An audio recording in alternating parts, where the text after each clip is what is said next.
Hello. ആണോ? അതെ, അതെ, എനിക്കറിഞ്ഞൂടാ. അവനോട് എടുത്താലോ? കാണാം എന്തായാലും.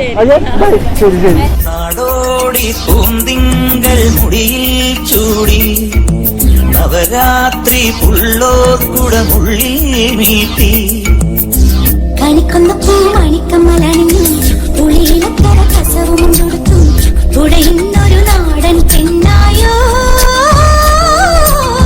കണിക്കൊന്ന പൂ മണിക്കമ്മലണിഞ്ഞു പുളിയിലക്കര കസവും